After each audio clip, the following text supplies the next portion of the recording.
Oke, untuk bahasan kali ini kita bahas, kemarin sudah kita bahas business plan, dan di dalam business plan itu ada beberapa aspek gitu ya yang perlu ditinjau. Salah satu aspeknya adalah terkait dengan pasar dan pemasaran. Karena itu di hari ini atau di minggu ini kita bahas terkait dengan analisis pasar dan strategi pemasaran.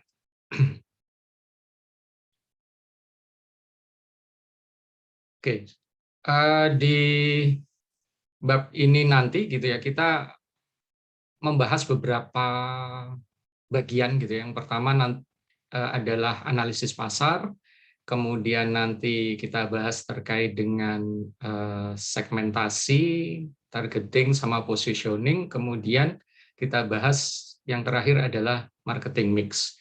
Yang pertama adalah kita bahas dulu analisis pasar.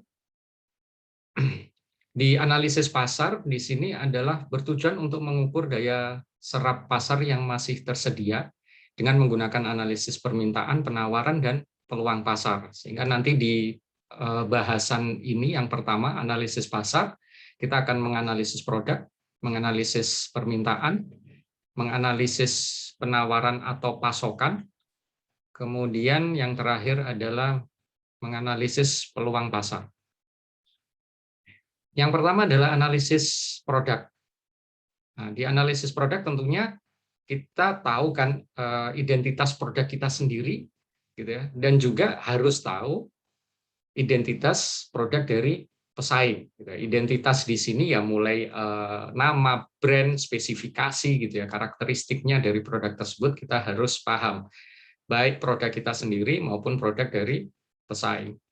Nah, kemudian penggunaan produk lah. Pengguna produk ini nantinya adalah individu atau perusahaan, gitu ya. Sehingga di sini untuk konsumsi individu atau industri. Ini tentunya nanti akan berbeda gitu ya.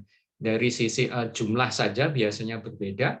Kemudian bisa jadi dari sisi penawaran itu juga akan berbeda. Penawaran di sini pemainnya gitu ya. Pemain yang berkecimpung di misalkan pasar industri itu juga akan berbeda dengan yang berkecimpung di pasar konsumsi. Kemudian juga kita perlu menganalisis yaitu wujud dan daya tahan dari produk gitu ya. Wujudnya ya tentunya barang atau jasa gitu ya. Kalau produk kita adalah barang, ya tentunya kita juga harus tahu gitu ya produk dari pesaing yang sejenis gitu ya. Kalau jasa ya jasa dari pesaing. Kemudian daya tahannya termasuk yang tahan lama atau tidak tahan lama gitu ya. Karena barang itu kan ada yang tidak tahan lama, contohnya misalkan untuk barang-barang makanan, minuman, meskipun ada beberapa produk itu ada expirednya agak panjang, tetapi kan biasanya tidak mungkin hanya sekitar 1 tahun gitu ya, tidak sampai 5 tahun, 10 tahun gitu ya, kecuali untuk produk-produk yang memang butuh fermentasi yang sangat panjang gitu ya. Nah, kemudian juga ada tidak tahan lama gitu ya. Misalkan peralatan rumah tangga gitu ya, peralatan elektronik ini kan termasuk dari produk-produk yang tahan lama. Kemudian lah kita juga perlu membandingkan atau mengetahui gitu ya dari pesaing gitu ya. Mereka meluncurkan produk tahan lama atau tidak. Contoh misalkan makanan saja gitu ya. Makanan sama-sama makanannya, sama-sama misalkan rendang gitu ya, sama-sama misalkan gudeg. Ada yang gudeg atau rendang yang tidak tahan lama. Gitu ya. Makanya kemudian ada muncul sebuah ide atau produk diferensiasi produk baru di mana dia melihat peluang gitu ya. Untuk produk-produk makanan ini kecenderungan kan tidak tahan lama, sedangkan biasanya banyak orang yang ingin misalkan membeli untuk oleh-oleh gitu ya, sehingga kemudian mereka kembangkan produk yang sebelumnya gitu ya. Produk tersebut tidak tahan lama menjadi tahan lama. Yang sebelumnya mungkin hanya tahan 1-2 hari, sekarang bisa tahan 1-2 bulan, bahkan bisa sampai 6 bulan, 1 tahun gitu ya. Nah, ini juga kan kita perlu tahu gitu ya, pesaing itu seperti apa. Nah, untuk contoh tadi si perusahaan tersebut tentunya melihat gitu ya, karena menganalisis produk, kebanyakan produk itu dijual langsung gitu ya, tidak bisa misalkan dibuat dibeli untuk oleh-oleh lah. Di sini kemudian muncul peluang. Nah, berikutnya nilai manfaatnya. Ini juga perlu kita ketahui nilai manfaat dari produk kita sendiri dan dari produk pesaing seperti apa. Gitu.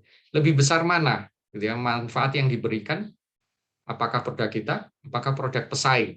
Seperti tadi juga contoh misalkan yang sama gitu ya, dengan bisa lebih tahan lama, tentunya manfaatnya kan lebih lebih besar gitu ya, bisa langsung dikonsumsi, bisa disimpan untuk dikonsumsi waktu yang lebih lama gitu ya, waktu nanti, dan kemudian manfaat yang lain misalkan bisa diperjualbelikan gitu ya, tidak terbatas pada wilayah tertentu saja gitu ya, wilayah yang sempit, tetapi bisa diperjualbelikan sampai ke secara nasional atau bahkan ke mancanegara. Nah, ini kan nilai manfaatnya lebih lebih besar. Nah, sehingga di analisis pasar ini pertama memang kita perlu sekali tahu gitu ya, produk seperti kemarin yang bahasan sebelumnya, kenapa kita perlu menyusun BMC, kenapa di menyusun tersebut kita perlu juga mempertimbangkan gitu ya kompetitor, sehingga kita perlu bisa membandingkan gitu ya value yang kita tawarkan dibandingkan dengan kompetitor seperti apa.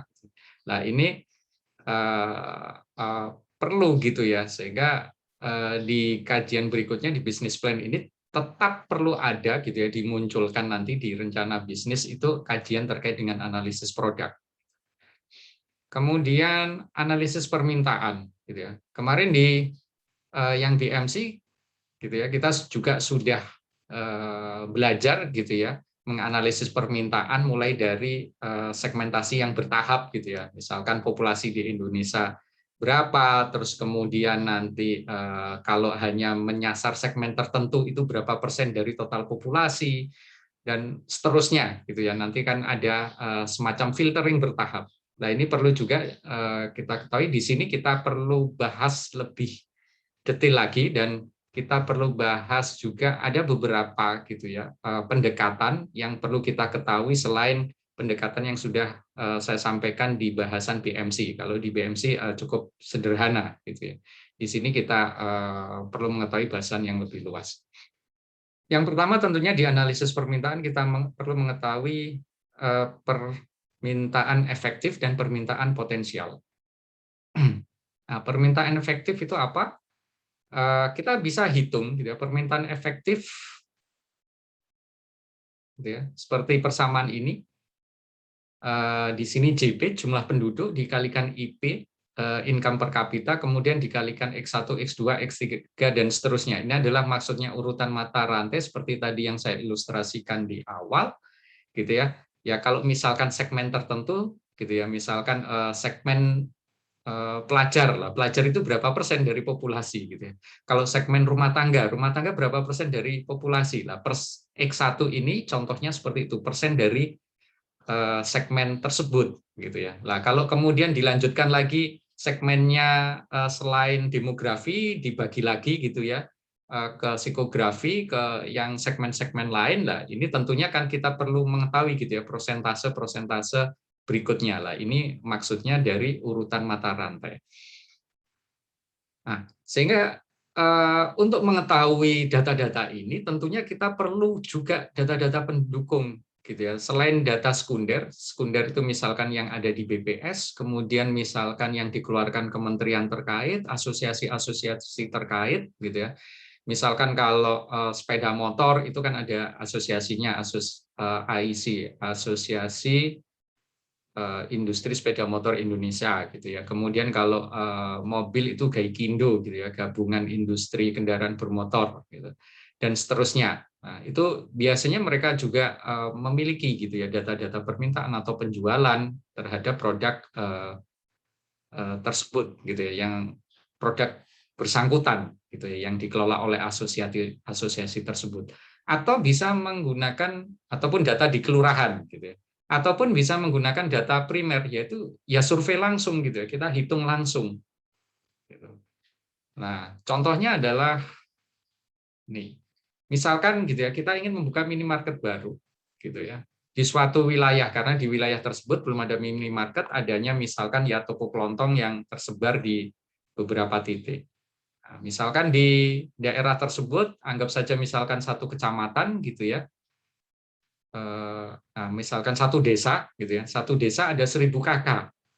Nah, kemudian income per kapitanya dari penduduk di desa tersebut ini secara rata-rata gitu ya, 2 juta per bulan. Nah, kemudian dari income tersebut yang digunakan untuk konsumsi gitu ya, misalkan beli makanan, minuman, bahan pokok penunjang lainnya gitu ya, tapi di luar misalkan pakaian dan lain sebagainya, intinya adalah untuk kebutuhan primernya, belanja konsumsinya adalah 40%. Belanja ke minimarket 40%. Nah, sekarang adalah kalau jumlah penduduk 1.000 kakak, ini kan kita bisa dapatkan apa datanya? Dari kelurahan gitu ya, bisa nanya gitu ke Pak Lurahnya atau ke Pak Cariknya gitu ya. Jumlah kakaknya di kelurahan tersebut berapa? Terus berikutnya income per kapita juga bisa tanya ke kelurahan, atau kalau misalkan di kelurahan tidak ada, kita tanya ke kecamatan atau ke kabupaten gitu ya, di dinas yang terkait. Kemudian belanja konsumsi. Belanja konsumsi ini juga bisa kita gali dari secara sekunder, misalkan data di kelurahan atau di kabupaten, atau kalau tidak ada, sebab di kabupaten itu juga biasanya ada apa?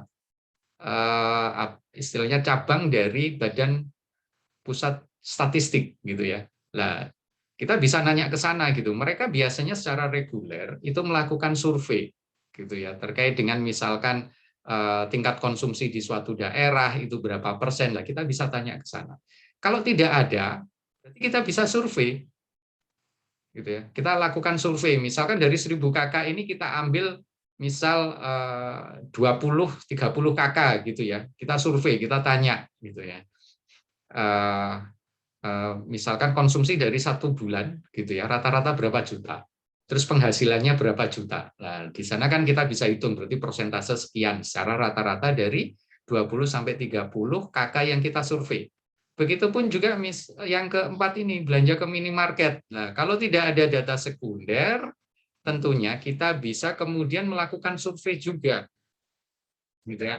Survei di sini bisa kita tanya gitu ya, seperti yang ketiga tadi, kita tanya misalkan ke 30 kakak gitu ya. Ditanya kalau misalkan di daerah ini ada minimarket baru gitu ya, kira-kira Anda akan mengalihkan belanja Anda yang sebelumnya misalkan ke pasar tradisional atau toko kelontong, dialihkan ke minimarket atau tidak gitu ya. Berarti kan pertanyaannya ya atau tidak gitu ya.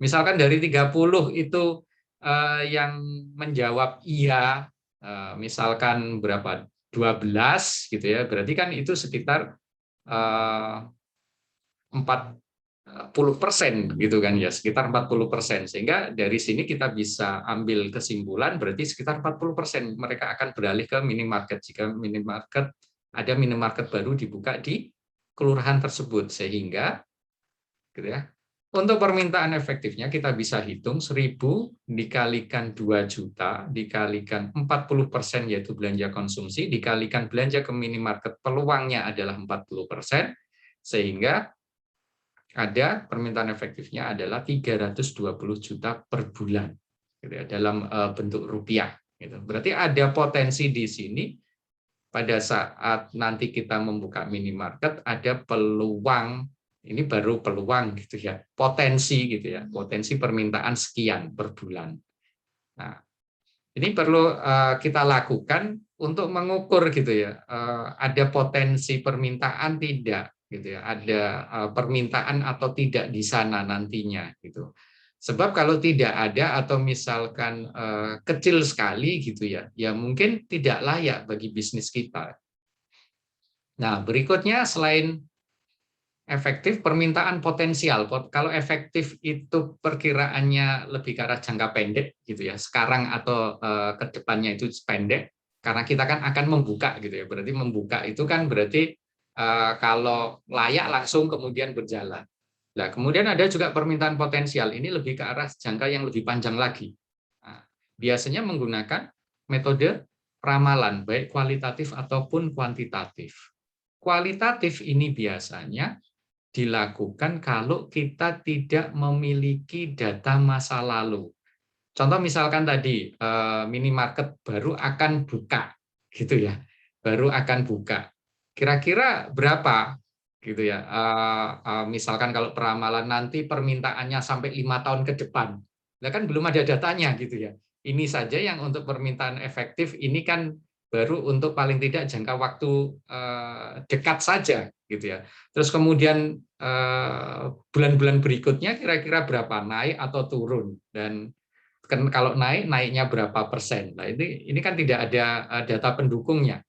Nah, sehingga kita bisa menggunakan pendekatan kualitatif. Kualitatif ini ya misalkan juga didukung memang data-data, misalkan kita melakukan survei juga, gitu ya. Contoh misalkan kalau sebelumnya, gitu ya, pertumbuhan, gitu ya, pertumbuhan konsumsi, gitu ya, di masyarakat tersebut berapa persen, gitu ya. Terus kemudian misalkan yang lain juga kita bisa lakukan misalkan wawancara, gitu ya, secara langsung ke masyarakat tersebut, gitu ya, peluang mereka kemudian belanja ke mana, ke minimarket itu nanti masa depan, gitu ya, ke depan apakah akan meningkat, gitu ya, preferensi mereka akan meningkat ataukah tidak. Lah, ini adalah pendekatan-pendekatan kualitatif. Nah, kalau misalkan tersedia datanya masa lalu,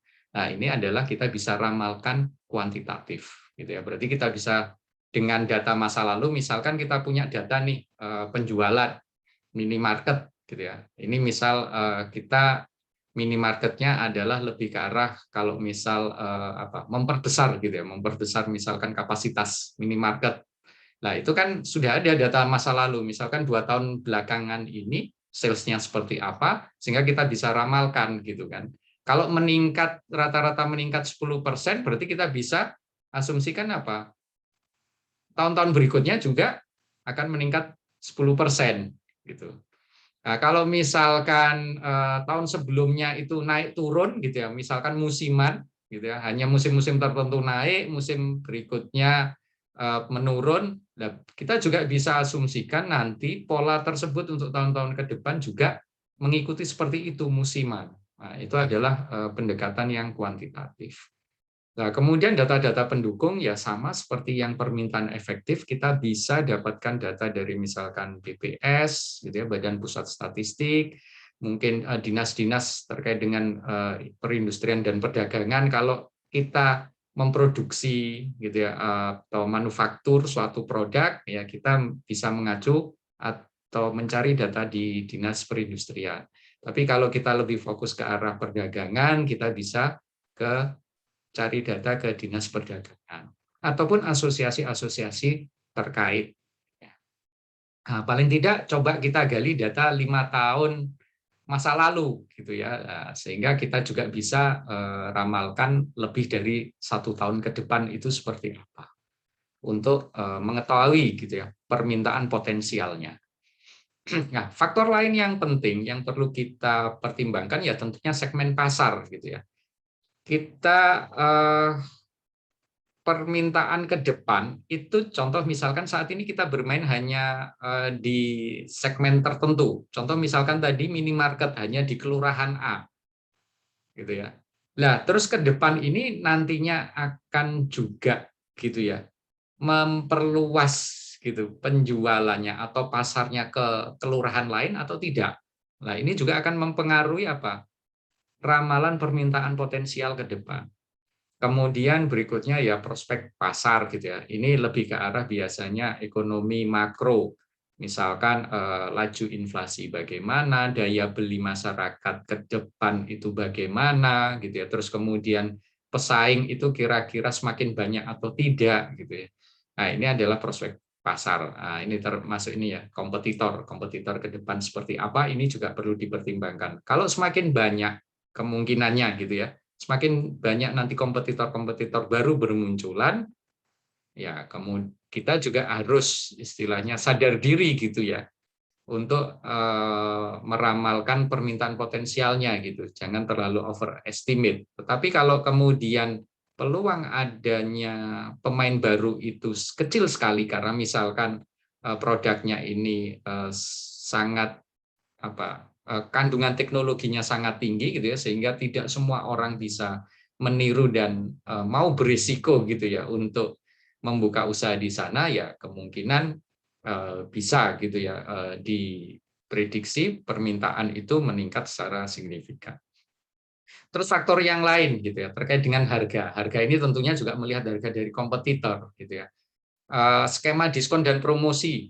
Nah, ini juga kita perlu melihat kompetitor juga gitu ya. Selama ini misalkan kompetitor gitu ya, pola diskon promosinya seperti apa gitu ya. Gencar hanya diem saja gitu ya, tidak ada program-program diskon dan promosi. Nah, ini juga perlu dipertimbangkan untuk meramalkan permintaan masa mendatang. Oke, sebenarnya untuk kajian terkait dengan permintaan ini gitu ya, ini ada kajian khusus gitu dan ini cukup banyak gitu metode-metode yang bisa dipakai. Cuman gambaran sederhana seperti tadi yang saya sampaikan gitu ya, kita bisa hanya istilahnya meniru, kalau kuantitatif ya, meniru pola data masa lalu. Kalau masa lalu itu trennya naik, berarti kemungkinannya gitu ya, masa depannya juga masih naik. Kalau masa lalu itu misalkan musiman, berarti masa berikutnya juga kemungkinan juga musiman. Kalau masa ke depannya itu siklis gitu ya, naik turunnya itu smooth, kalau musiman itu kan naik turunnya agak tajam. Berarti kemungkinan permintaan masa depannya juga sama. Nah, itu terkait dengan konsep peramalan di peramalan kuantitatif. Itu bisa kalian ambil gitu ya untuk meramalkan permintaan. Oke. Nah, berikutnya ini contoh permintaan. Ini adalah data penetrasi ponsel pintar di Indonesia gitu ya, sampai tahun 2019. 2015 sampai 2019 ini cenderung naik gitu ya. Kemudian ini adalah berikutnya, ini yang bintang-bintang ini adalah data estimasinya gitu ya, forecast-nya 2002. Karena ini naik ya cenderung juga penetrasinya akan semakin naik gitu ya. Karena ini penetrasi ini hitungannya adalah persen dari, ini kan persentase gitu ya, persen dari total populasi Indonesia. Nah, ini juga sama, karena ini trennya naik, ya kita bisa kemudian asumsikan gitu ya, nanti penetrasi ke depannya juga akan naik gitu ya, akan mengalami kenaikan. Oke. Nah, berikutnya adalah analisis penawaran. Jika nanti ada yang ingin ditanyakan gitu ya, silakan langsung ditanyakan saja, tidak perlu menunggu sampai saya selesai menjelaskan gitu ya, di interrupt saja, tidak masalah. Oke, kemudian analisis penawaran. Di sini penawaran itu maksudnya apa? Pasokan gitu ya, supply, pasokan. Penawaran itu sama dengan produksi lokal ditambah impor. Gitu ya. Nah, ini kita perlu ketahui kenapa. Saya jelaskan ini dulu, produksi lokal gitu ya. Ini adalah usaha yang sudah ada dan yang akan dibangun gitu ya. Nah, ini kalau kita ingin mengetahui yang akan dibangun, tentunya ya kita bisa menggali itu dari instansi yang terkait dengan perizinan gitu ya. Misalkan di tiap daerah itu kan ada badan yang mengurusi perizinan, baik ada yang sudah terpadu, ada yang masih belum gitu ya, masih berupa kantor. Kalau kantor biasanya belum terpadu, kalau sudah menjadi badan itu biasanya perizinannya terpadu. Nah, dari sana kita tentunya bisa mengetahui gitu ya, usaha-usaha baru yang akan dibangun, yaitu melalui pengajuan izin usaha gitu ya di sana. Nah, terus berikutnya adalah kenapa di sini perlu kita ketahui, terutama adalah ini impor. Karena apa? Peluang usaha itu juga bisa melalui substitusi dari produk impor. Karena apa? Pada intinya gitu ya, pada intinya sebenarnya pemerintah juga mendorong ke sana gitu ya untuk mengurangi ketergantungan terhadap impor. Dan juga biasanya kecenderungan kalau impor itu lebih mahal karena ada beban biaya apa? Pengiriman dan pajak. Apalagi kalau misalkan barangnya ini termasuk barang mewah, itu pasti ada pajaknya gitu ya. Pajak barang mewah, pajak nanti bea masuk gitu ya, pajak pertambahan nilai, belum lagi biaya transportnya, sehingga kecenderungan biasanya produk impor itu bisa lebih mahal dibandingkan produk lokal gitu ya, karena adanya tambahan pajak dan biaya kirim tersebut. Itu. Sehingga kita perlu mengetahui ini adalah pertama adalah untuk mengetahui pasokannya ini nanti cukup atau belum gitu ya terhadap akan ada permintaan, ada penawaran gitu ya. Penawaran ini kan untuk mensuplai atau memenuhi permintaan. Lah ini nanti kita perlu hitung gitu kan. Nah, ada peluang nggak kalau misalkan permintaan ini lebih tinggi dari penawaran, berarti ada peluang.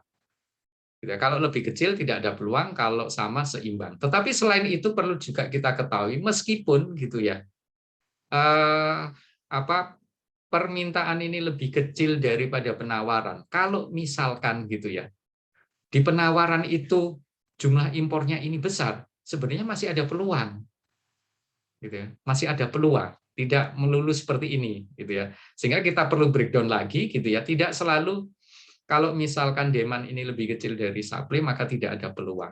Masih ada peluang kalau misalkan salah satunya adalah muatan impor ini ataupun jumlah produk impor yang beredar di pasaran itu tinggi. Nah, ini masih ada peluang. Sehingga tadi yang saya sampaikan, salah satu peluangnya adalah kita bisa kemudian menawarkan produk yang lebih murah, di mana tadi sudah saya sampaikan biasanya produk impor itu ada beban biaya tambahan selain pengiriman, pajak, gitu ya, khususnya pajak terkait dengan bea masuk, pajak pertambahan nilai dan pajak-pajak yang lain terkait dengan impor, gitu ya. Karena tiap kategori produk biasanya pajaknya juga berbeda. Secara umum selalu ada memang bea masuk, gitu ya. Tetapi kalau yang diimpor itu barang mewah, ada tambahan lagi, gitu kan ya, pajak barang mewah. Gitu. Selain itu juga ada pajak pertambahan nilai. Selain itu juga ada pajak-pajak yang lain tergantung kategori produknya. Kalau untuk produk-produk yang berbahaya, perlu penanganan khusus, ada pajak lagi dan lain sebagainya. Sehingga ada peluang kita bisa membuat produk yang lebih murah dibandingkan produk impor. Nah, setelah kita tahu analisis peluang, makanya kita tahu gitu ya ada peluang atau tidak gitu ya dengan menghitung ini dan juga mengetahui ini gitu ya. Oke. Nah, setelah kita melakukan analisis produk, berikutnya tentunya kita perlu gitu ya merencanakan strategi pemasarannya. Gitu ya. Strategi pemasaran di sini nanti kita bahas gitu ya. Pertama adalah strategi pasar sasaran, yaitu terkait dengan targeting. Kemudian berikutnya strategi bersaing, positioning, dan yang terakhir adalah bauran pemasaran.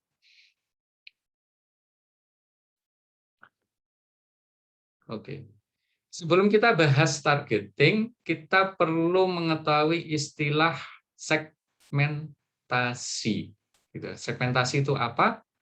Yaitu membagi pasar menjadi beberapa kelompok pembeli yang dibedakan menurut kebutuhan, karakteristik, tingkah laku, atau karakteristik lain gitu ya pembagiannya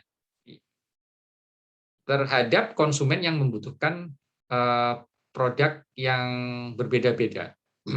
Nah, segmentasi ini nanti bisa kita bagi berdasarkan yang pertama geografis, demografis, psikografis, perilaku. Kalau geografis, ya jelas gitu ya, kita bisa bedakan misalkan desa, kota, berdasarkan provinsi ataupun negara. Gitu ya. Jadi kalau misalkan kita punya produk, gitu ya, kita bagi berdasarkan desa, kita misalkan minimarket gitu ya. Kita bagi berdasarkan desa, berarti kalau di desa A belum ada, ya sudah saya buka di sana. Nah, itu berarti segmennya desa dan targetnya adalah kelurahan A, gitu ya. Itu adalah targeting, berarti memilih satu segmen. Tetapi nanti untuk targeting ada beberapa strategi juga. Nanti kita bahas setelah kita bahas segmentasi. Kemudian segmentasi juga bisa dibagi berdasarkan demografis. Demografis itu usia, misalkan berarti usia balita, anak, remaja, dewasa, orang tua, gitu ya. Status pernikahan, misalkan sendiri, menikah, gitu ya, atau cerai, duda, janda, gitu ya. Kemudian jenis kelamin, laki-laki perempuan, pekerjaan, misalkan apa, PNS, swasta, gitu ya, ataupun misalkan wirausaha, pendidikan, lulusan atau tamatan SD, SMP, SMA, kemudian agama, ataukah bangsa dan suku bangsa, gitu ya. Itu adalah demografis. Gitu. Bangsa ini bukan geografis, lebih menunjukkan bangsanya gitu. Bisa jadi kan dalam satu wilayah gitu ya. Itu penduduknya ada dari berbagai bangsa ataupun suku bangsa gitu ya. Nah, itu yang menunjukkan demografisnya gitu ya. Berarti kalau geografis misalkan satu kota gitu ya, kota Solo kan nggak hanya penduduknya hanya dari suku Jawa saja gitu ya, atau bangsa Indonesia saja. Penduduknya bisa jadi saat ini itu ada dari suku Jawa, suku yang lain, bahkan dari bangsa yang lain. Kok bisa bangsa yang lain? Biasanya mereka juga penduduk, misalkan penduduk sementara gitu kan ya. Mungkin berlaku visanya 1 atau sampai mungkin jangka yang lebih panjang sampai ya 1 tahun biasanya, dan kemudian bisa diperpanjang terus gitu ya sampai bertahun-tahun. Nah itu juga kan penduduk gitu ya. Karena apa? Lah mereka kan selama tinggal di Solo juga apa? Kan pasti juga sebagai konsumen gitu kan. Mereka kan butuh hidup, butuh makan, butuh keperluan-keperluan yang lain gitu ya. Nah, itu juga konsumen. Sehingga di sini gitu ya, ini masuk geografis. Kita bedakan di sana. Berarti di satu kota Solo itu bisa terdiri dari beberapa suku bangsa dan bangsa gitu. Berikutnya adalah psikografis. Nah, psikografis ini salah satunya adalah bisa dibagi berdasarkan gaya hidup. Nah, gaya hidup ada yang pola hidupnya hemat, boros, gitu ya.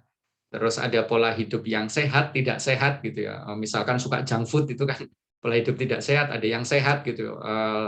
Pola makannya diatur, kemudian misalkan kandungan karbonya diatur, kandungan gulanya diatur, kemudian vitamin dan ininya diatur, gitu ya.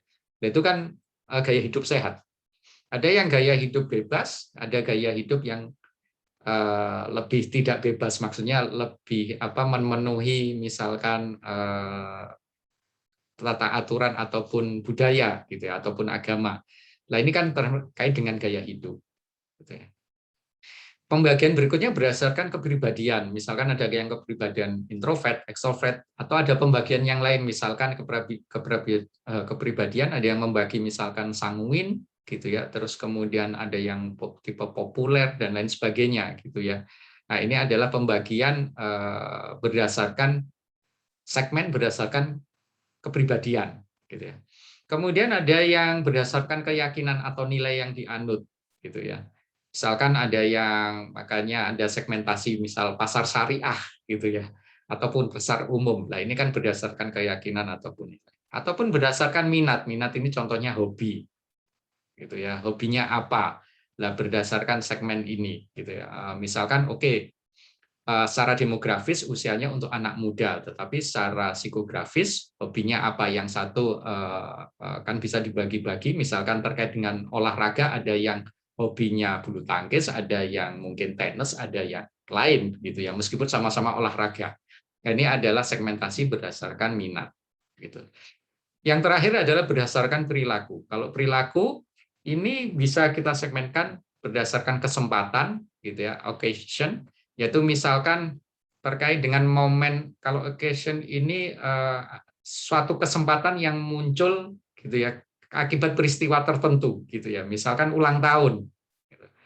Nah, Ulang tahun ini kan ada yang bisa jadi gitu ya, yang dirayakan mungkin sendiri gitu ya, kemudian dirayakan di resto, dirayakan di hotel atau di mana lah. Ini kan sudah segmennya sendiri-sendiri. Kalau sendiri bisa jadi, oh berarti apa yang menyeksir segmen tersebut berarti perlu apa?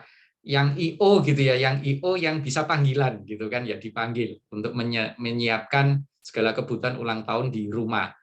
Nah, kalau misalkan di hotel berarti IO ini yang paham betul gitu kan ya, terkait dengan mengadakan event tersebut di hotel, dan biasanya juga kerjasama dengan hotel dan lain sebagainya. Lah ini kan berdasarkan segmentasi berdasarkan perilaku, yaitu untuk aspek kesempatan. Kemudian terkait dengan perilaku yang lain adalah manfaat. Nah, manfaat ini biasanya orang cenderung melihat gitu ya berdasarkan kualitas gitu. Mungkin yang satu kualitas rendah, sedang, tinggi gitu ya. Biasanya yang sangat berkualitas orang mau gitu membayar lebih mahal gitu ya. Dibandingkan bisa jadi gitu ya, misalkan kualitasnya gitu ya sebenarnya Anda bagi misalkan rendah, sedang, tinggi, bukan dalam artian misalkan kalau misalkan yang rendah itu misalkan barangnya berharga 1.000, kalau yang sedang itu harga 2.000, yang tinggi harga 3.000. Tidak semudah itu, bisa jadi tidak linier. Yang rendah 1.000, yang sedang 2.000, yang kualitas tinggi gitu ya, karena memang sangat bagus kualitasnya, orang mau bayar sampai 5.000. Nah, ini adalah terkait dengan perilaku. Kemudian yang berikutnya tingkat pemakaian gitu ya. Tingkat pemakaiannya rendah, sedang, atau sering dipakai. Nah, ini pembagian segmen berdasarkan tingkat pemakaian atau kesetiaan atau loyalitas gitu ya. Tidak loyal, cukup loyal, atau sangat loyal. Kalau tidak loyal berarti apa? Kalau terhadap suatu merek ya asalkan gitu ya, misalkan merek lain nawarin promo, Anda langsung beli, berpindah ke merek lain. Lah ini tidak loyal. Nah, tapi kalau yang sangat loyal bisa jadi yang merek lain pun itu sudah menawarin promo macam-macam, lebih murah, banting harga gitu ya. Tetap tetap Anda milih merek yang Anda yakini gitu ya, yang Anda yakini bisa memuaskan Anda gitu ya. Contoh misalkan kenapa orang padahal kalau handphone gitu ya, handphone itu kan ada yang murah gitu ya. Kalau misalkan dengan spek yang sama gitu ya, yang cukup murah, ada yang sedang, ada yang sangat mahal gitu ya. Contoh saja misalkan iPhone gitu ya. Kenapa orang meskipun gitu ya ada produk sejenis dengan spesifikasi yang mirip, itu jauh lebih murah, dia tetap berkeras hati beli iPhone. Nah, ini adalah masalah loyalitas gitu ya. Selain juga mungkin bisa jadi gitu ya, dia juga loyalitasnya tinggi, bisa juga dia juga lebih melihat ke arah manfaat gitu ya, karena oh ini manfaat dari sisi kualitasnya juga bagus gitu, manfaatnya banyak gitu, sesuai untuk menjawab kebutuhan saya. Nah, ini adalah lebih ke arah segmentasi perilaku. Oke, setelah kita tahu segmentasi, gitu ya, pasar itu kita bagi berdasarkan apa, gitu ya. Setelah kita tahu pasar itu kita bagi berdasarkan apa, misalkan, oke, berdasarkan geografis, saya bagi kota, kemudian berdasarkan demografis, saya berdasarkan usia, berdasarkan psikografis, gaya hidup, gitu ya. Saya lebih menyasar yang gaya hidup, misalkan sehat, karena saya jualan makanan, misal seperti itu. Kemudian perilaku, saya lebih juga menekankan ke kualitas gitu ya. Setelah dibagi beberapa segmen, kemudian Anda tentukan gitu kan, target itu berarti segmen mana yang Anda sasar gitu ya. Nah, gambarannya adalah seperti ini strategi targeting itu. Konsentrasi pasar berarti hanya melayani satu segmen untuk satu produk tertentu. Atau strategi yang kedua, spesialis produk, yaitu melayani satu produk tertentu untuk semua segmen. Atau spesialis pasar, hanya melayani satu segmen untuk semua kebutuhan. Atau spesialis selektif, melayani beberapa segmen gitu ya untuk beberapa produk. Atau liputan penuh ini adalah melayani semua segmen dan untuk semua produk, gitu ya. Nah, gambarannya adalah seperti ini, ya. Untuk tadi yang konsentrasi itu hanya gambarnya ini M ini market, market segmen, P ini adalah produk. Jadi dia spesifik hanya satu segmen, satu produk. Nah, kalau yang selektif tadi itu beberapa segmen, beberapa produk itu maksudnya tidak semua gitu ya. Kalau misalkan produk di sini ini maksudnya produk ya jenis-jenisnya gitu ya. Bisa jadi contoh misalkan sepeda motor kan ada yang bebek, matic gitu ya, terus sport misal seperti itu. Nah, ini kalau marketnya misalkan segmen marketnya kalau berdasarkan misalkan demografi dan demografi misalkan pasar rendah gitu ya, yang harga rendah, menengah sama mahal. Nah, bisa jadi suatu merek itu melayani hanya selektif saja gitu kan. Selektif saja misalkan ya hanya untuk produk 2 itu untuk segmen tertentu, produk 3 ini juga hanya segmen tertentu yaitu M2, yang produk 1 hanya untuk segmen tertentu yaitu M3. Nah, misal seperti itu. Atau ini spesialis produk gitu ya. Satu produk untuk semua segmen. Berarti misalkan dia jualan hanya matic saja untuk semua segmen. Nah, kemudian atau market specialization. Ini adalah gitu ya, spesifik untuk segmen tertentu, misalkan ya segmen untuk yang murah saja gitu ya, tapi untuk semua produk. Makanya kalau sekarang juga mungkin masih ada, tapi kalau dulu ada misalkan toko yang hanya khusus jualan misalkan serba 1.000, serba 5.000, serba 10.000 gitu ya. Nah, dan produknya macam-macam. Nah, ini kan hanya untuk segmen tertentu untuk beberapa produk. Nah, yang terakhir tentunya yang full market coverage, yaitu liputan penuh tadi. Berarti dia juga produknya macam-macam yang ditawarkan juga untuk segmen yang bermacam-macam. Nah, sekarang Anda gitu ya, misalkan punya produk, nah terus kemudian targetingnya apa? Apakah bermain ini, yang single segment ini, ataukah yang ini, ataukah ini, ataukah ini, ataukah yang full coverage? Gitu ya. Tapi untuk bisnis baru biasanya lebih cenderung jangan ke full coverage gitu ya. Nah, misalkan ke single segment ini atau mungkin product specialization gitu ya, ataupun yang selektif gitu ya. Mungkin hanya dua gitu ya, dua segmen saja, tidak hanya satu segmen gitu ya. Untuk dua jenis produk yang berbeda juga itu bisa. Nah, berikutnya adalah strategi bersaing. Kita sudah tentukan pasar sasarannya, gitu ya. Tentunya kita perlu tahu yang bermain di sana ada enggak, gitu kan. Kita perlu petakan juga. Dan juga kalau perlu bukan hanya sebatas yang bermain di sana juga, tetapi yang segmen dekat-dekat sana ataupun produk yang mirip-mirip, gitu ya.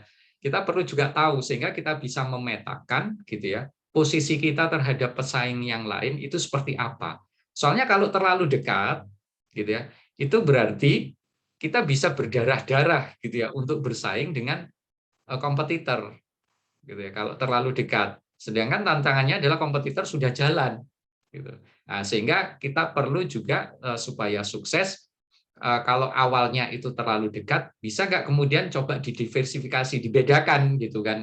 Mungkin dari aspek apanya atau mungkin dari spesifikasi produk apa yang kemudian perlu kita bedakan. Nah, di strategi bersaing kita perlu mengetahui profil produk, gitu ya, membedakan atribut yang paling menonjol suatu produk. Misalkan motor ada yang lebih menonjolkan speed-nya, gitu ya, atau menonjolkan irit BBM-nya, atau menonjolkan desainnya. Gitu ya. Itu adalah profil produk. Ataupun analisis kuadran lah, ini sering dipakai. Gitu ya. Yang paling sering dipakai adalah analisis kuadran untuk bisa memetakan posisi persaingan, gitu ya, mengetahui posisi persaingan kita dengan pesaing. Ataupun yang terakhir adalah keunikan produk, gitu ya, menekankan hubungan antara keunikan produk dengan penting tidaknya atribut pada konsumen. Nah, kita coba lihat untuk analisis kuadran. Nah, contohnya seperti ini. Ini adalah merek-merek mobil, gitu ya. Ada dua atribut di sini, kualitas, harga. Nah, contoh misalkan di sini kalau merek misalkan Kia lebih cenderung low quality, low price. Kemudian kalau Toyota, Honda ini lebih ke arah high quality tapi juga low price. Tapi ada yang high quality, high price gitu ya, mulai BMW, Audi, Porsche gitu ya, Mercedes-Benz gitu. Nah, di sini kita bisa tahu, oh kalau kemudian di kuadran ini, gitu ya, kuadran 3 ini, gitu ya, kalau kita ingin masuk di sini, berarti pesaingnya adalah ini, gitu ya. Ada 3 merek yang sudah ada di sini.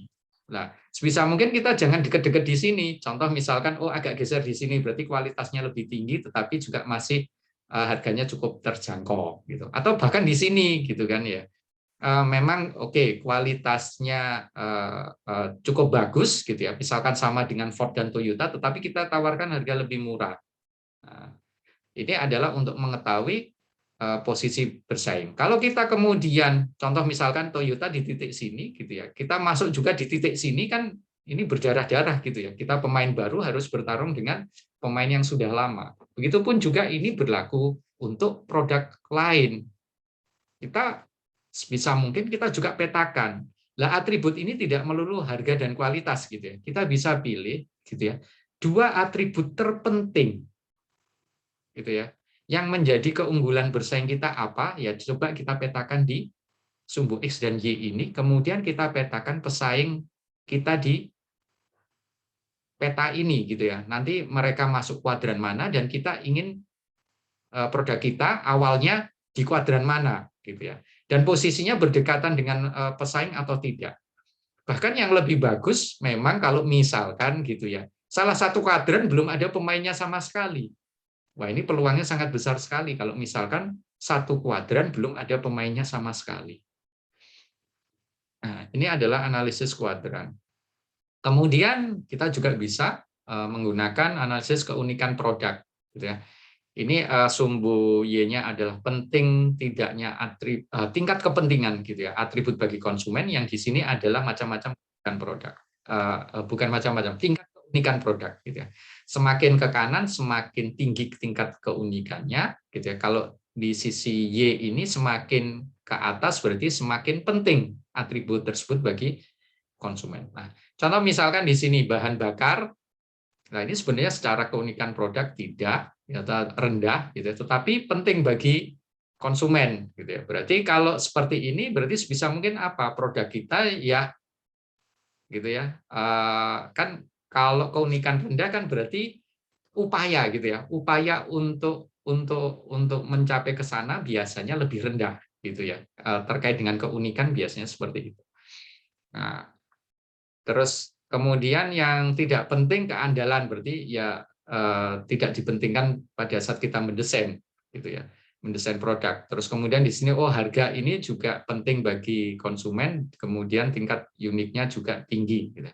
Nah, kita bisa menentukan ini harga ini tingkat uniqueness-nya tinggi atau rendah, kecepatan dan lain sebagainya. Ini dari mana?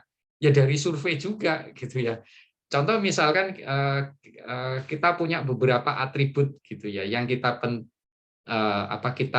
analisis gitu. Lah kita bisa tanya gitu ke konsumen terkait dengan tingkat keunikan dan tingkat kepentingan atribut tersebut gitu ke konsumen gitu ya.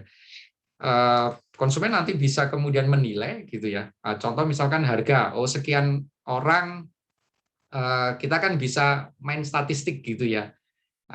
Kecenderungannya gitu ya itu lebih ke arah uniqueness tinggi atau rendah gitu ya dari sekian responden yang kita tanya. Misalkan ada 50 responden kita tanya gitu, nanti grafik itu kan bisa cenderung kalau misalkan kita pakai skala 0 sampai 5 gitu ya, lebih cenderungnya mepet ke 5 atau mepet ke 0 gitu ya. Berarti kalau cenderung mepet ke 5 berarti kan keunikannya tinggi gitu ya.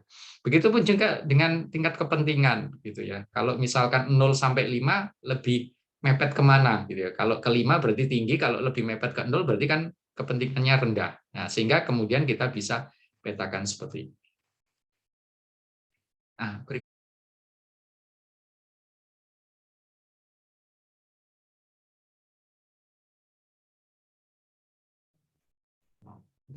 Kita lanjutkan lagi. Saya percepat saja karena sudah zuhur. Oke, berikutnya adalah diferensiasi. Nah, kalau misalkan gitu ya tadi pada saat analisis kuadran gitu ya ternyata kita di posisi yang mirip gitu ya dengan pesaing yang ada, maka kemudian berikutnya kita bisa lakukan yang namanya diferensiasi gitu ya, merancang serangkaian perbedaan yang berarti untuk membedakan dengan tawaran dari pesaing gitu. Nah, di sini diferensiasi itu ada dua, diferensiasi produk dan diferensiasi layanan. Kalau produk, kita bisa bedakan gitu ya, produk berdasarkan apa? Bentuk, fiturnya, performance-nya, gitu ya, atau conformance-nya, kesesuaian dengan yang yang ditawarkan, atau durability-nya, daya tahannya, atau reliability-nya, keandalannya, atau kemudahan untuk diperbaiki, atau style, gitu ya, style dari produk tersebut. Nah, kita bisa diferensiasikan salah satu dari ini atau beberapa langsung, gitu ya, untuk membedakan dengan produk pesaing, sehingga kemudian nanti karena ada beda, kita tidak langsung bersaing secara langsung, gitu ya, dengan pesaing yang sudah ada.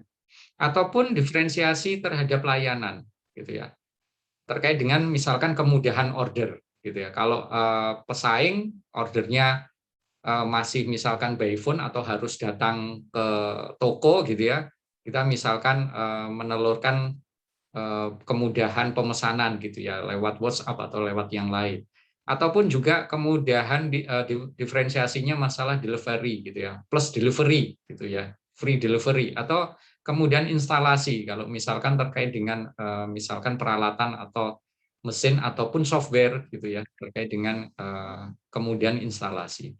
Kemudian terkait dengan customer training, kalau misalkan memang butuh training, berarti misalkan harga produk sudah termasuk gitu ya, layanan pelatihannya ataupun layanan konsultasinya gitu ya. Nah, ini adalah diferensiasi.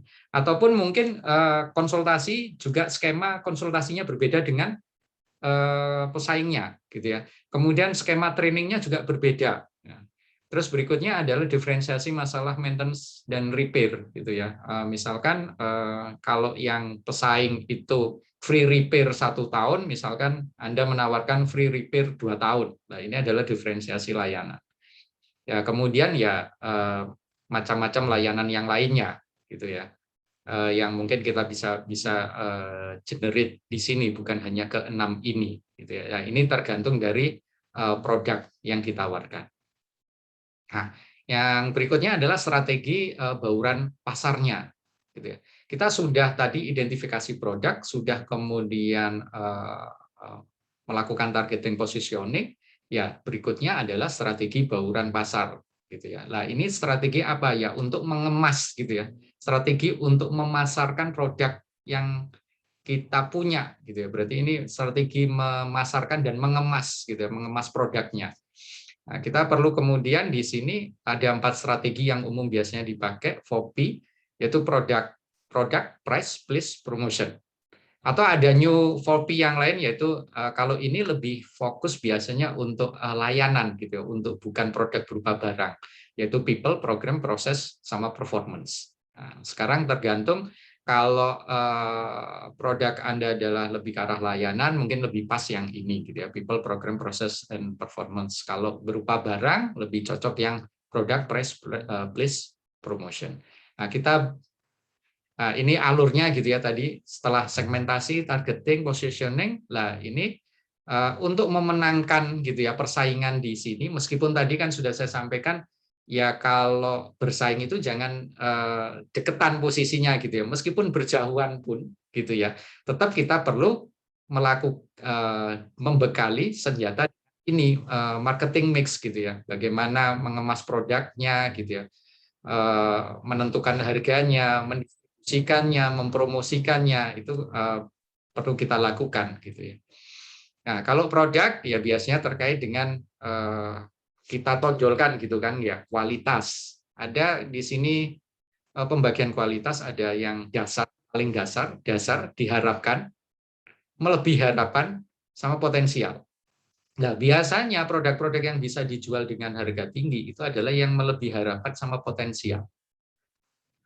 Nah, kemudian merek, menggunakan tanpa merek, kan ada orang yang UMKM gitu ya, yang menjual produk tanpa merek. Kan ada, misalkan dia jual curah gitu ya, tanpa merek, misalkan tahu goreng gitu ya, yang dijual di bis-bis itu kan tanpa merek. Atau menggunakan merek sendiri. Nah, kalau merek sendiri ini sebaiknya kalau awal mungkin tidak perlu didaftarkan, tapi kalau sudah terkenal sebaiknya segera didaftarkan di HKI untuk diakui. Kemudian apakah berupa merek perusahaan? Nah, kan ada merek itu kalau misalkan mobil gitu ya, ada Innova, ada Toyota.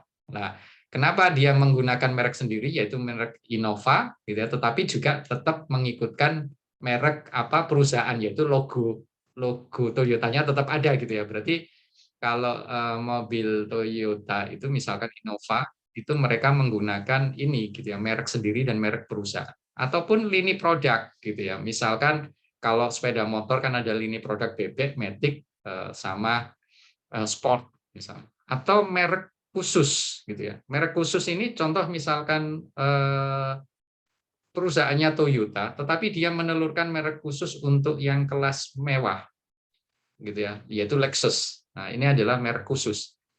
Nah, kemudian di produk juga kita perlu pertimbangkan kemasan label gitu ya, warna, bentuk gitu ya, pesan yang disampaikan dalam label, bentuk huruf, tata letak. Kemudian kita juga perlu mempertimbangkan siklus hidup produk gitu ya. Produk kalau sudah mulai tumbuh gitu ya, tidak harus menunggu matang. Mulai tumbuh bisa diterima oleh pasar, kita sudah harus coba membuat riset dan pengembangan untuk produk ataupun varian baru berikutnya atau tipe baru berikutnya. Sehingga pada saat produk tersebut mulai turun gitu ya, itu produk tersebut sudah siap. Itu terkait dengan produk. Yang terakhir adalah garansi tentunya gitu ya. Kalau produk-produk yang jangka panjang gitu ya, yang awet gitu ya. Yang awet itu perlu ada jaminan garansinya. Nah, kemudian penetapan harga. Nah, ini kita perlu definisikan juga faktor-faktor yang mempengaruhi harga. Tapi secara umum strategi harga itu ada beberapa. Ini markup. Markup itu maksudnya kita bisa hitung gitu kan, total biaya produksinya berapa, kita tambah profit. Nah, itu adalah markup. Markup-nya itu adalah tambahan profit tersebut. Kemudian ada strategi harga standar gitu yang wajar. Berarti tidak harus kemudian di sini namanya untung gitu ya, untung besar, tetapi yang standar yang ada di pasaran gitu. Biasanya ada standarnya. Contoh misalkan emas itu kan ada standarnya ya. Harga emas itu ada standarnya. Nah, harga komoditas itu biasanya ada harga standar. Tidak ada tidak berlaku harga markup ataupun skema yang lain. Kemudian nilai pembeli lah, ini tadi nilai yang bisa dirasakan pembeli gitu ya. Ada yang kalau nilainya pembeli merasa kecil ya mungkin dia mau bayar itu ya rendah. Tapi kalau dia merasa nilainya besar ya dia pasti akan beli tinggi. Contoh dulu sempat booming misalkan itu yang tanaman itu dulu yang jemani dan lain sebagainya, gelombang cinta gitu ya, itu orang melihat itu ada nilainya gitu ya. Terus kemudian sempat juga booming batu-batuan gitu ya, akik dan lain sebagainya, itu sudah nggak bisa lagi dihitung harga produksi ditambah markup gitu ya. Itu ada nilai di sana. Nah, berikutnya adalah nilai ini terkait dengan mutu gitu ya. Nah, kalau ini nilai yang pertama ini intrinsik, yang tidak tersembunyi gitu ya. Kalau mutu ini kan jelas gitu ya. Dia lebih jelas gitu, bisa diukur. Nah, ini juga ada yang kemudian eh, apa ya? Orang yang mau membeli dengan harga tinggi karena yakin gitu ya mutunya bagus gitu ya. Kemudian harga pasar, yang ikut pasar gitu. Soalnya kalau nggak ngikut harga pasar, misalkan dia kalah bersaing dengan market leader-nya. Ataupun harga penawaran tertutup, ini biasanya kondisi lelang. Lelang itu biasanya adalah pemain lelang gitu ya. Itu tidak boleh menawarkan harga secara terbuka, tetapi menawarkan harganya secara tertutup. Sehingga apa? Ya kalau terbuka kan nanti bisa kerjasama gitu ya. Nah, kalau tertutup gitu ya tidak antar pihak itu tidak boleh tahu gitu yang diajukan oleh pihak lain.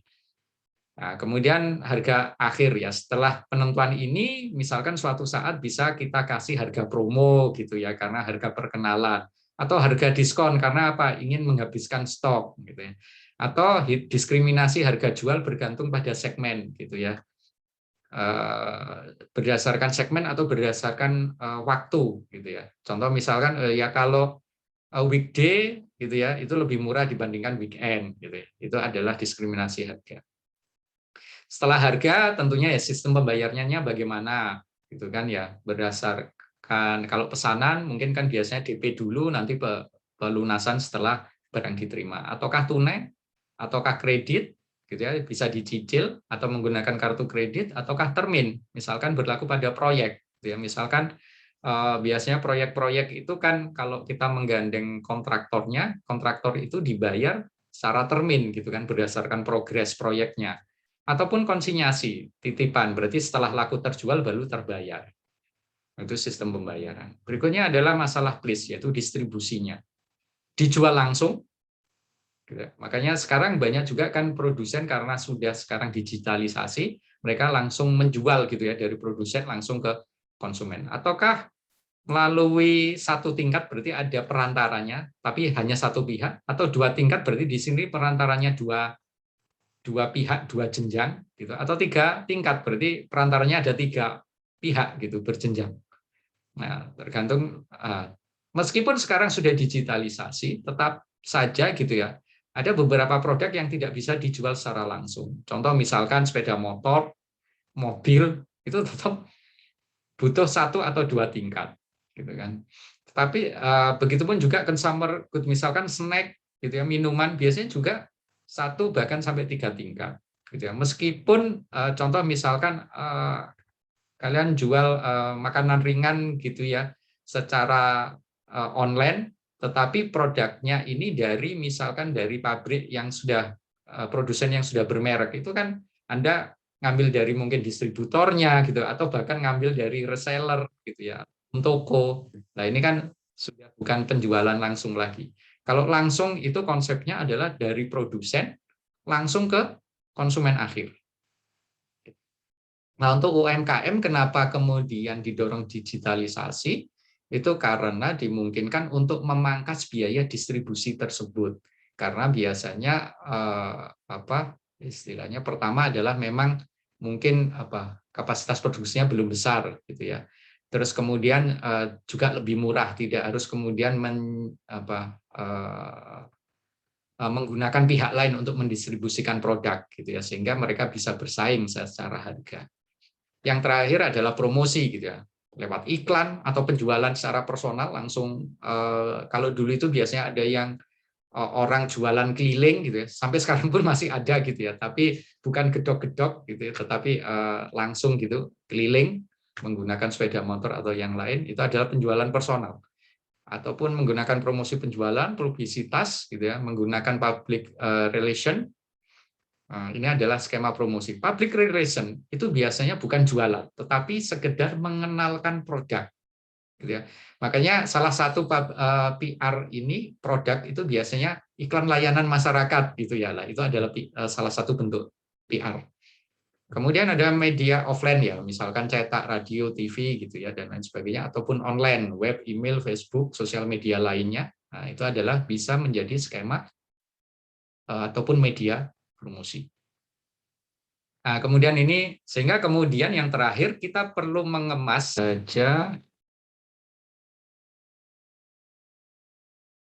Oke, yang terakhir ini program pemasaran gitu ya. Kita perlu mengemas tadi mulai dari hasil analisis produk sampai kemudian marketing mix, kita kemas dalam program pemasaran gitu ya, yang berisi di sini ya tentunya penetapan kapasitas penjualan, program penjualannya, struktur organisasi ini khusus untuk gitu ya, yang mendukung pemasaran gitu ya. Nah, di sini nanti juga perlu dipertimbangkan adalah apakah semua harus insource. Insource itu maksudnya merekrut pekerja sendiri gitu ya, atau outsource saja gitu. Misalkan bekerja sama dengan freelance yang ada. Sehingga kalau bisa bekerja sama dengan pihak di luar, tentunya struktur organisasinya kan lebih sederhana gitu ya. Mungkin penanggung jawab pemasarannya cukup satu orang dengan kemudian untuk menjalankan program pemasarannya menggandeng pihak freelancer ataupun pihak luar gitu. Itu biasanya lebih efisien, lebih murah gitu. Penyusunan personalia ini kan terkait dengan ini juga struktur organisasi gitu ya, berapa orang yang ada di dalam program pemasaran tersebut, dan juga yang terakhir menyusun anggaran. Ya, contoh misalkan tadi program promosi gitu ya, ya itu kan anggarannya cukup besar gitu ya. Iklan, pemberian misalkan diskon dan lain sebagainya itu kan biasanya biayanya cukup besar. Oke.